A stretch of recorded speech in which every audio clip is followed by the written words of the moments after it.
क्षमा breaking Jain news. प्रायः हमने देखा कि जब साधु आपके यहाँ आहार करने गए हैं, नवदा भक्ति के बगैर तो गई नहीं, लेकिन नवदा भक्ति परघान के समय तो पूरी होती नहीं, वो तो एक भक्ति पूरी हुई है परघान। फिर उसके बाद उच्चासन, तो उच्चासन एक भक्ति है। उच्चासन यदि भक्ति है तो उच्चासन वैसा होना चाहिए कि जाते ही साथ ही हम उनके लिए आदर पूर्वक बैठा सकें। हिल डुल रहा है, चम्मच लगानी पड़ रही है, टेढ़ा आड़ा हो रहा है, पिलाई का उसमें से फांस निकल रही हैं। मेहमानों के लिए तो हम बेस्ट फर्नीचर ले आएंगे, लेकिन साधु के लिए कभी कभार साधु आते हैं, रखी तो है चौकी, क्योंकि अब घर में चौकियों पर बैठने की परंपरा खत्म हो गई। सब डाइनिंग पर बैठने वाले हैं, तो वह खड़े खड़े खाने वाले हैं, तो चौकियां आजकल घरों में कम होती हैं। तो अक्सर देखने में आता है, यहाँ की बात नहीं कर रहे हम, सब जगह की बात कर रहे हैं, अक्सर देखने में आता है, हे स्वामी उच्चासन ग्रहण कीजिए। अब साधु देखें कि वो हिल तो नहीं रही है, क्योंकि ये अक्सर होता ही है, हिलने ही वाली चौकी नसीब होती है साधु को। तब लगता है कि जब ये साधु का आसन स्थिर नहीं कर पा रहे हैं, तो इनका पुण्य स्थिर अब कौन करेगा। बहुत बड़ी बात है। हिलता धुलता यदि आपने आसन लगा दिया है, तो आपने अपने उस भक्ति में भी कमी ले आए हैं, और दूसरा साधु के प्रति विनय भी आपकी कमजोर है। ये होना चाहिए। फिर परगान हो गया, उच्चासन हो गया, पाद प्रक्षालन। जब पाद प्रक्षालन आप करते हैं, तो पाद प्रक्षालन करने के लिए साधु तो पहले वहाँ पैर धोकर के आई हैं, आवश्यकता तो नहीं है। आपने उस पाद प्रक्षालन को क्यों किया है? पैर तो धोकर के आए हैं साधु, नीचे ही आपके यहाँ अथवा आपके घर के बाहर। अब यहाँ क्या आवश्यकता है? उनके धोने से उनके पैर तो स्वच्छ हो गए, लेकिन उनके पाद प्रक्षालन करने से हम अपने कर्मों को स्वच्छ कर पाएं, अपनी आत्मा को स्वच्छ कर पाएं, इसलिए वो भक्ति के रूप में स्वीकार किया गया। लोग क्या करते हैं, पानी डाल दिया, कई लोग तो पूरा उसको पैदा करते हैं, तो हाथ पूरे उन्होंने। अब आपको इन हाथों से उन साधु को आहार देना है, आप अपने माथे पर लगाओ तो कोई दिक्कत नहीं है, लेकिन आप साधु को आहार दे रहे हैं, तो उसके बाद हाथ धोने की बात आती है। कई बार देखा, पाद प्रक्षालन किया, वहीं उसमें ही हाथ धो लिए, उसी थाली में। गंदोदक में कभी आप हाथ धोते हो? भगवान के गंदोदक में हाथ धोते हो? तो फिर पंच परमेष्टि पांचों भगवान माने जाते हैं, साधु के गंदोदक में हाथ कैसे धो सकते हैं?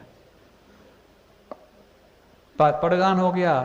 अब गंदोदक में हाथ धोया नहीं धोया अलग विषय है, लेकिन गंदोदक कितने लोग लगाते हैं? साधु के चरण प्रक्षालन करने के लिए आपने वो भक्ति नहीं की है, उस बहाने कम से कम उनकी रज हमारे माथे पर पहुंच जाए इसके लिए की है। लेकिन 25 लोग यदि चौके में हैं, तो 5 ही लोग होते होंगे जो गंदोदक को लगाते होंगे, बाकी 20 की अभी नवदा भक्ति पूर्ण नहीं हुई है। और नवदा भक्ति के बगैर तो ये आहार दान संपन्न माने नहीं जाता, वो तो एक थाली से किसी के हाथ में ट्रांसफर माना जाता है। ट्रांसफर में और दान में बहुत बड़ा फर्क होता है, जब नवदा भक्ति पूरी होगी तभी जा करके वो है। तो ये परगान हो गया, पाद प्रक्षालन हो गया, उच्चासन हो गया, पाद प्रक्षालन। अब पूजन की बात आती है। जब पूजन की बात आई है, तो वहां पर जो सामने हैं उनकी पूजन हो। उनकी गुरु की पूजन नहीं करें क्या? फिर तो आप विनय पाठ से पूरी करो, देव शास्त्र गुरु की करो, क्योंकि गुरु से भी बढ़ के देव हैं। शास्त्र ने गुरु बनाने का तरीका बताया है, तो पूरी पूजन करो केवल रवि किरणों से। फिर साधु के हाथ भूल ही जाओ। अब मान लो लंबे दूर घरों में गए हैं, साधु मुद्रा बना के गए हैं, गर्मी का समय है, अब ये उनका हाथ दर्द कर सकता है। वहां पर विवेक का परिचय होना चाहिए। इसलिए दाता के 7 गुणों में विवेक सबसे महत्वपूर्ण गुण है। भक्ति में यदि आप विवेक भूल गए, आपको साधु मिल गए, अच्छे से गाना शुरू कर दिए, और लय में 2-2 4-4 बार उसको एक ही पंक्ति को गाएं, वहां पर आप तो गा रहे हैं, लेकिन आप साधु पे उपसर्ग भी कर रहे हैं, भक्ति नहीं कर रहे। ये यदि विवेक नहीं है, आपको गाने का मौका है ना, आप साधु के आहार के बाद खूब उत्साह से गाओ। उस समय तो मुख्य है साधु को आहार कराना। अब अक्सर देखते हैं साधु जाके बैठ गए, अब बैठेंगे पहले आराम से, अब वहीं जाके वो लिखा पढ़ी करेंगे, अकाउंटिंग। लिखा पढ़ी काई की महाराज? वो सातिया की, ओम बनाने, स्वस्तिक बनाने की। अब पहले से रख लो बना करके। अब फिर उसके बाद तुम भी आओ, तुम भी आओ। 5 मिनट तक पूजा चालू ही होगी, तब तक महाराज बैठे हैं, क्योंकि पूजा के बगैर तो हार कर नहीं सकते। और यदि आपको बिना पूजा के लौट जाए तो उनको समस्या है। फिर नई बातें सुननी पड़ी। इसलिए वहाँ पर तुरंत जैसे ही पाद प्रक्षालन हुआ तुरंत वहाँ पर थाली तैयार होनी चाहिए और पूजा शुरू करना है। बोलना तो शुरू कर दो, उसके बाद लिखा पढ़ी करते रहो। नहीं, पहले लिखा पढ़ी पूरी होगी फिर बोलना शुरू करेंगे, इतना टाइम खराब करेंगे। ये अविवेक माना जाता है, अनावश्यक समय का व्यय माना जाता है। गर्मी के 47-48 टेम्परेचर हो रहा है, उस वक्त यदि आप साधु के 24 घंटे बाद आहार करा रहे हैं तो जितने कम से कम समय में आप उनके आहार चालू करा रहे हैं, ये आपकी बुद्धिमत्ता है, ये आपकी एक और भक्ति है। लेकिन ये सब भूले रहते हैं।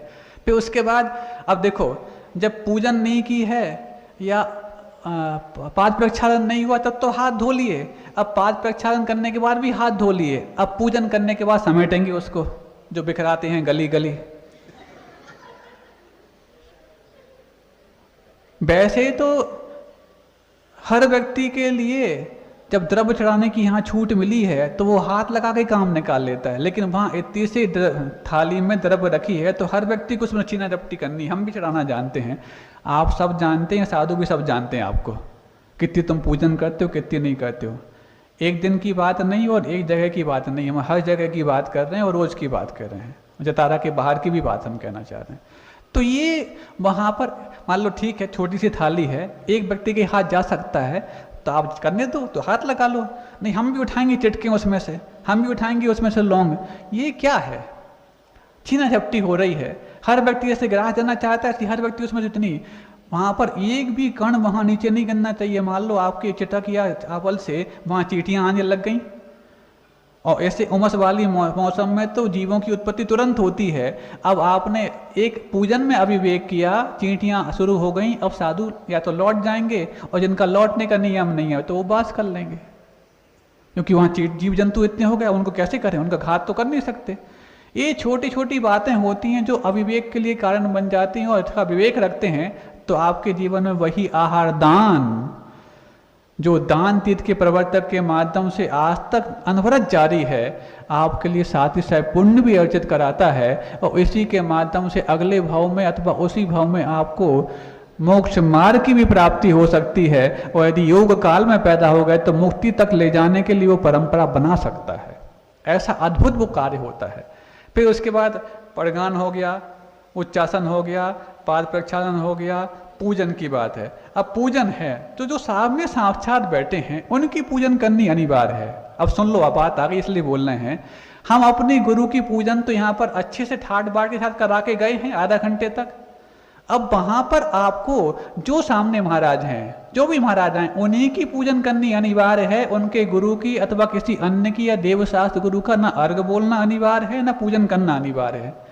ये परंपरा कहाँ से आई हमें नहीं मालूम, लेकिन वहाँ पर आपको समय का और विवेक का भी ध्यान रखना चाहिए। समय कितना हो रहा है। अब 8 लाइनों का आप पहले अर्घ बोलोगे, फिर अत्र अवतर करोगे, फिर गुरु का अर्घ चढ़ाओगे, और इसके बाद नंबर लगेगा महाराज का, क्योंकि महाराज की पूजन के बगैर तो महाराज शुरू नहीं करेंगे। तो ये सब कुछ क्यों? जब आप मंदिर में पूजन करके गए देवशास्त्र गुरु की, अथवा हमारे लिए यदि गुरु की पूजन कराया तो हम तो वहाँ पर अच्छे थे, आधा घंटे करा के गए हैं यहाँ पर पूजन, उसी के बाद त्योहार के लिए निकले हैं। अब वहाँ पर गुरु के अर्घ की आवश्यकता हमने कभी अपने संग में नहीं देखा ऐसा। जो महाराज होते हैं, आचार्य श्री भी हों चाहे समय सागर आचार्य महाराज भी हों, तो भी उनके अर्घ उस संग में कभी नहीं चढ़ते। जो महाराज हैं, जो सामने आए, उनकी पूजा होती है। हाँ, जब गुरु महाराज की पूजन की बात है तो पूरा संघ इकट्ठा होता है, अच्छे से करता है, करना भी चाहिए। तो प्रासंगिकता क्या है? अभी आपके यहाँ जो महाराज आए हैं आपके चौके में, उनकी आप पूजा करो, जल्द से जल्द करो, और फिर अच्छे ठाट बाट से करना है तो खूब करो। एक हमने वहाँ देखी परंपरा, राष्ट्रीय जब हिंदू चातुर्मास किया था तो वहाँ पर शुरू में जैसी पूजन होती है वैसे कर लेते हैं। फिर उसके बाद मान लो उनको लगा कि हमारे शुरू में पूजन से मन नहीं भरा, तो एक थे श्रावक, नाम उनका नहीं लेंगे हम, नाम फिर भी ले देते, धन्य कुमार जी थे। उनका नियम था, महाराज जी वो तो हमने संक्षेप में कर ली थी, जल्दी आहार कराना था, हमारे लिए शुरू कराना था, लेकिन अब आपके आहार अच्छे हो गए, अब आप बैठिए, अब आप जा नहीं सकते। और एक एक द्रव्य चढ़ाएंगे बल्कि ठाट बाट के साथ, गा गा कर करके। जल के लिए भी कम से कम 2 मिनट लेंगे, चंदन के लिए भी 2 मिनट लेंगे, मतलब वो बात की पूजन वो करते थे 10, 15, 20 मिनट में। तो उसमें कोई दिक्कत नहीं है। फिर भी यदि मान लो संकीर्णता है तो उसमें भी दिक्कत हो सकती है। अब आहार ले लिया है, एकदम से ऑक्सीजन चाहिए अच्छी मात्रा में, और ये तुम घेर लोगे तो अच्छा है कि आपको ठाठ बाट से पूजन और करनी है, तो जब साधु यहाँ आके बैठ गए हैं, आप खूब भजन गाओ, खूब गीत गाओ, खूब पूजन करो, कौन मना कर रहा है। लेकिन वहाँ पर प्रसंग क्या है, स्थान कैसा है, मौसम कैसा है, साधु की वय यानी उम्र कैसी है, साधु का स्वास्थ्य कैसा है, इन सब को ध्यान में रख करके यदि आप करते हैं तब तो वो नवदा भक्ति है, नहीं तो उपसर्ग भी माना जा सकता है। महाराज भक्ति उपसर्ग होता है क्या? हाँ, भक्त का उपसर्ग हो सकता है। भक्त का उत्सर्ग तो होना अच्छी बात है, भक्त का त्याग, लेकिन भक्त का उपसर्ग होने लग जाए फिर क्या होगा? अब हाथ पूजन हो गई, पूजन के बाद और समेटना प्रारंभ हो गया चावल का एक एक। वैसे उनको कुछ नहीं दिखेगा, लेकिन उस समय पूजन के बाद चावल दिखेंगे और अब समेटेंगे ऐसे। अब वो गीले हाथ से लपेट लिए, अब 2 बार जो हाथ धो चुके हैं, अब तीसरी बार तो वो धोएंगे नहीं, और धोएंगे देखते से पानी से। 1 गिलास पानी बल्कि आधा गिलास पानी से 25 लोगों के हाथ धुल जाते हैं। पता नहीं कौन सी रिद्धि जाती है आपके हाथों में। साधु तो यहां पर भी हाथ धो के गए, साधु तो यहाँ पर भी हाथ धो के गए हैं, और कहीं उन्होंने ना जमीन टच की है ना कोई टच किया है, और वहाँ पर भी पूरे 1 गिलास पानी अथवा उससे भी ज़्यादा में हाथ धो रहे हैं अच्छे से, बेसन से या जिस भी तरीके से। और आप लोग हैं बेसन तो छूना ही नहीं है, पता नहीं क्या क्या छू करके तो आए हैं, और सार्वजनिक चीज़ों को छू करके, लाइट का बोर्ड है, दरवाजे हैं, खिड़की हैं, ड्रॉज हैं, ये सार्वजनिक उपयोग की चीज़ें होती हैं, इसमें अशुद्ध अवस्था में भी आप छूते हैं, और उसी चीज़ों को यदि आपने शुद्ध वस्त्र पहनने के बाद छू लिया है तो ये बैक्टीरिया के साथ हो गए और अशुद्धि के साथ हो गए। अब उसको तो मेरी इतने से पानी से लपेट लो, चुपड़ लो। कई लोग प्रश्न करते हैं कि जैन साधु इतना प्रासुक आहार लेते, शुद्ध आहार लेते, नवदा भक्ति पूर्वक आहार लेते, शोधन करके श्रावक देते, फिर ये बीमार कैसे पड़ जाते? क्योंकि इतना पवित्र आहार लेने वाला व्यक्ति बीमार पड़ कैसे सकता है? आहार तो पवित्र है, लेकिन उस आहार दाता का ना भाव पवित्र है, ना काय पवित्र है, ना उसका विवेक पवित्र है। इस कारण से साधु उसका प्रभाव से प्रभावित हो जाते हैं और बीमार पड़ जाते हैं। अब वहां हाथ, अब मैल निकल ही रहा है तो भी उन्हें चपोड़ लिया। जब तक पूरा मैल निकलना बंद ना हो जाए बूंदों के माध्यम से, तब तक धोना चाहिए। अब चम्मच से, ठीक हम चम्मच से दे देंगे, अब चम्मच से दे लिया, अब चम्मच में लेने के बाद उसमें देख रहा है ऐसे हाथ से, काय के लिए चम्मच ली।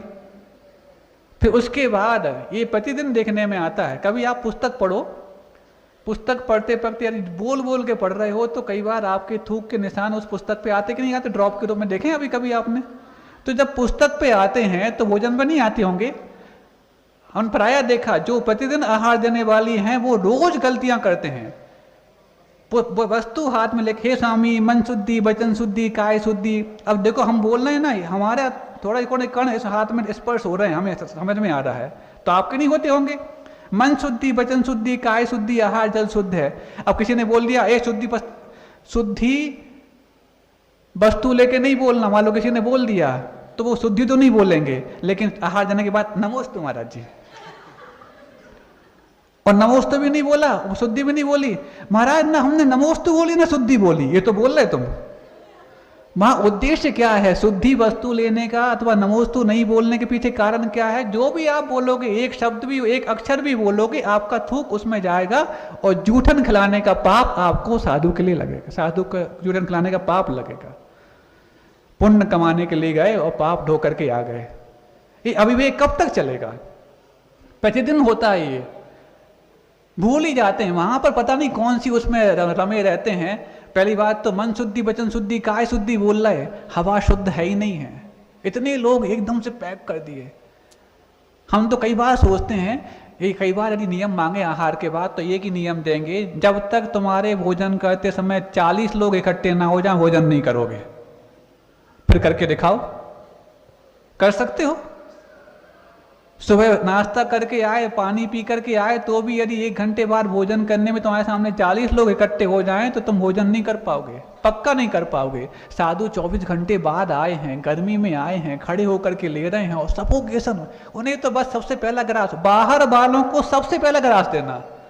चौकी वालों का तो लास्ट में भी नंबर आ जाए मुश्किल है, लेकिन बाहर वालों को सबसे पहला देना, क्योंकि हमारे अपने घर में बैठे हैं वो श्रीमान जी भोजन करने के लिए, और हमें तीनों को देने जाना है। चौकी वाला तो एक बार इसको दे पाएगा, इन बाहर वालों को तीनों जगह गिनती करना है। कहा तुमने दिया ही,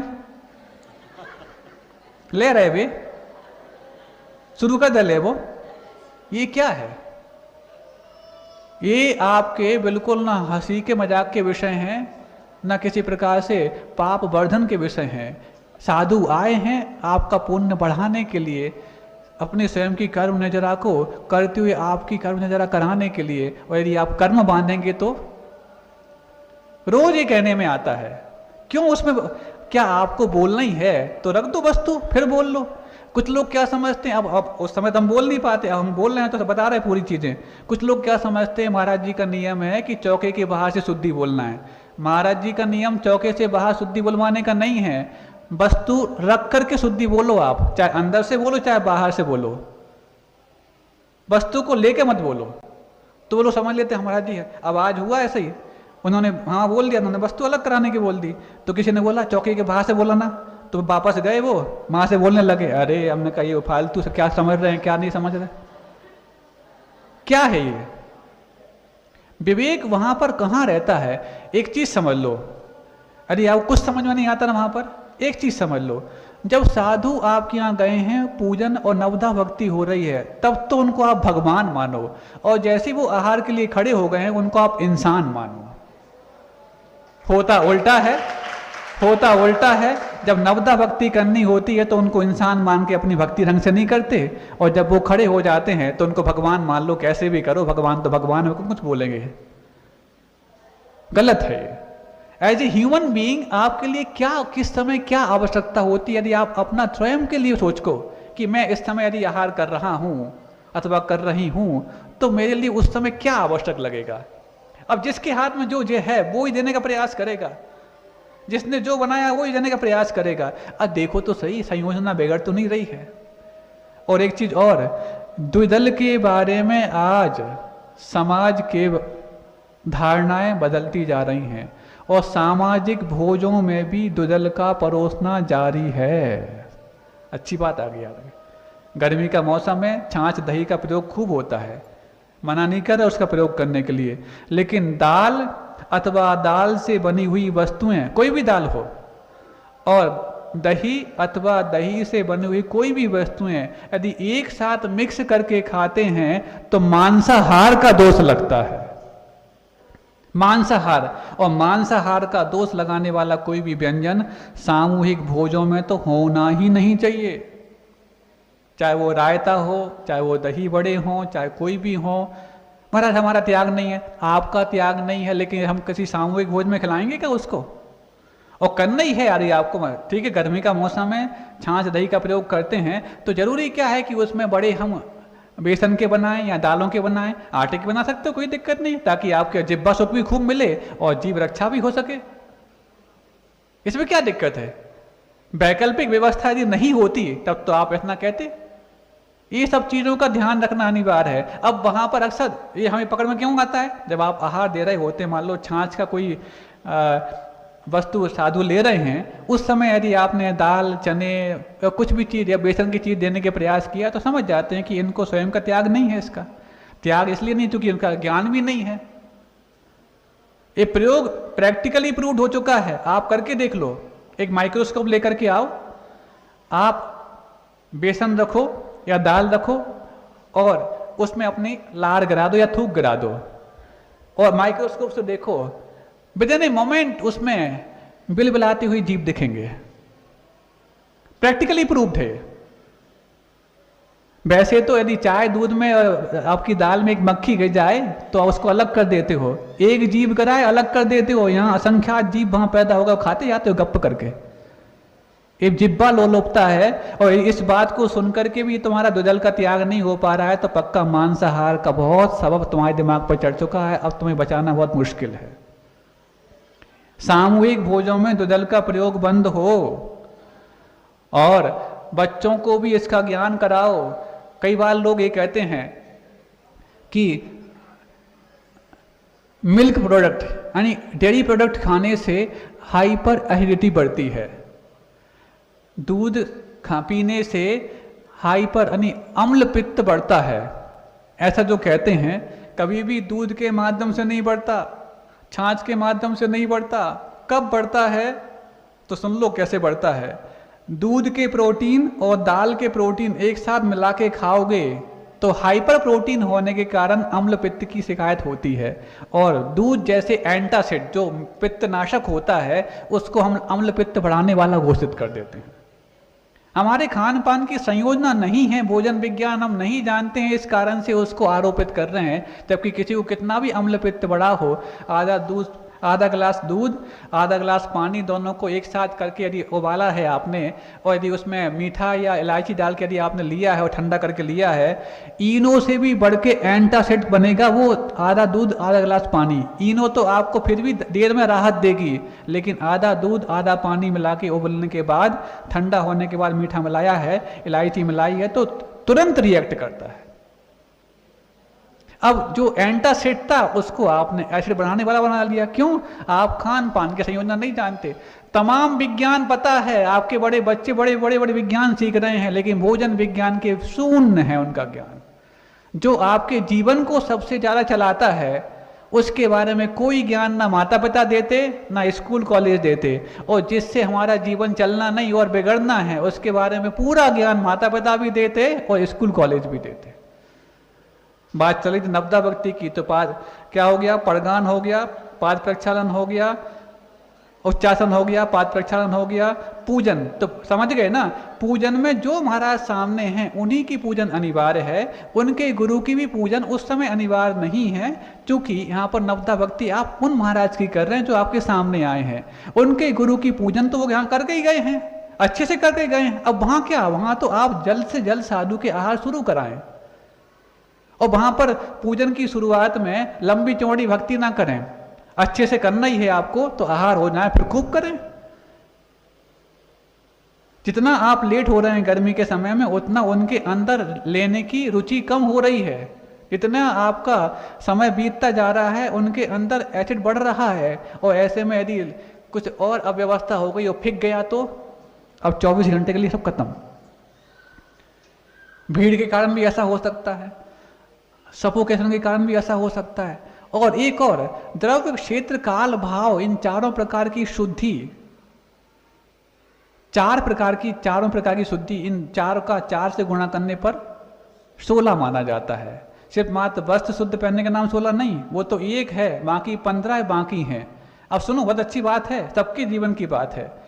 16 तो आपने कर लिया, अब क्षेत्र की शुद्धि कैसी और काल की शुद्धि कैसी? शुद्ध तो कर लिया, बिल्कुल व्यवस्थित है, कोई वहाँ कचरा नहीं, कोई गंदगी नहीं, कुछ नहीं, लेकिन वो स्थान क्या आहार करने योग्य है? मौसम के हिसाब से आप तो पंखा चालू करके कर लोगे, कूलर में कर लोगे, एसी में कर लोगे, क्योंकि भोजन बनता भले ही रसोई घर में है, लेकिन रसोई घर में यदि ऐसी व्यवस्था नहीं है कि वहाँ पर कोई व्यक्ति रुक करके यदि खड़ा होकर आहार कर पाए, तो आपको रसोई घर बदलना भी चाहिए। इतना हीट हो रहा है वहाँ पर, गर्मी के साथ गए हो, वहाँ इतना हीट हो रहा है, तो कहाँ वहाँ लेने नहीं, जो ले आए वो वापस वो पहुँचाने गए हैं। फिर भी संभाल के करते हैं, करना चाहिए, लेकिन ये भी विवेक के अंतर्गत आता है कि साधु वहाँ पर उस कर्म स्थान में आहार कर पाएंगे कि नहीं कर पाएंगे, यही भी विवेक है। नवदा भक्ति के अंतर्गत बहुत सारी चीजें हैं, हम बल्कि द्रव्य क्षेत्र काल भाव इन 4 प्रकार की शुद्धि का नाम 16 कम मानते हैं। नवदा भक्ति और दाता के 7 गुण, ये 9 और 7 16, इसको पक्का 16 मानते हैं। इस 16 का यदि तुमने पालन कर लिया तो पक्का है तुम्हारे लिए दान के माध्यम से जो होने वाला पुण्य बंध है वो उत्कृष्ट क्वालिटी का होगा, नहीं है तो फिर मात्र एक थाली से साधु के हाथ में ट्रांसफर मात्र होगा। समझ रहे हैं ना बातों को? अब आई है बात तो, जब मेहमान आते हैं और मान लो ज़्यादा मेहमान आ रहे हैं तो किसी कमरे में कम स्थान है, तो आप अपने मेहमानों को बिठाने की बैठक बड़ी कर लेते हैं, सोफा लगा लेते हैं। लेकिन जब आपके बड़े मेहमान आए हैं और उनके साथ कई लोग और आ रहे हैं और चौके के लोग भी रहेंगे, तो वहाँ पर कौन सा स्थान होना चाहिए? वहाँ पर सोफा भी रखा है, मान लो डाइनिंग भी रखी है, अलग नहीं कर सकते। दूसरे मेहमान आएंगे तुरंत अलग हो जाएंगे। साधु आए तब साधु तो साधु हैं, 1 घंटे के लिए आए हैं, तो मेहमान तुम्हारे घर में रुकने के लिए आए थे क्या? वो अनुकूलता भी तो होनी चाहिए हर चीज की। सोफा रखा, डाइनिंग टेबल रखी, सब कुछ वहीं रखा, फ्रिज रखा, अब महाराज तो कहीं खड़े कर देंगे, अब करते रहेंगे। ये सब विवेक होना चाहिए। प्रश्न आया है इसलिए हम उत्तर दे रहे हैं। अभी उत्तर में ही बहुत समय लग जाएगा, अब इतना तो समझ में आ गया। तो पड़गाहन, उच्चासन, पाद प्रक्षालन, पूजन, नमन। नमन भी एक भक्ति है। अब पूजन करके चल दिए, वहाँ काम शुरू कर दिए, नमोस्तु महाराज जी, महाराज यहाँ बैठे नमोस्तु, ये भक्ति है क्या? नमस्ते कर रहे हो कि नमोस्तु कर रहे हो? विधि पूर्वक करो, विनय के साथ करो। ठीक है आप नीचे नहीं बैठ सकते जो कि हाथ धो लिए हैं आपने, तो झुक के तो करो कम से कम। नमन हो गया। फिर मन शुद्धि, वचन शुद्धि, काय शुद्धि, आहार जल शुद्ध है, ये 4 भक्तियां, 5 और 4 ये 9 हो गई। मन शुद्धि, वचन शुद्धि, काय शुद्धि, ना वचन शुद्ध बोल रहे ना मन शुद्ध है तुम्हारा, एकदम स्पीड में बोल दिया। मन शुद्धि, वचन शुद्धि, काय शुद्धि, आहार शुद्ध, क्या बोल दिए क्या नहीं बोले, स्पष्ट बोलो। वस्तु लेके नहीं बोलो, और वस्तु बोल लेकर के भी शुद्धि नहीं बोलना, और देने के बाद भी उसमें नमोस्तु नहीं बोलना, ध्यान रखना।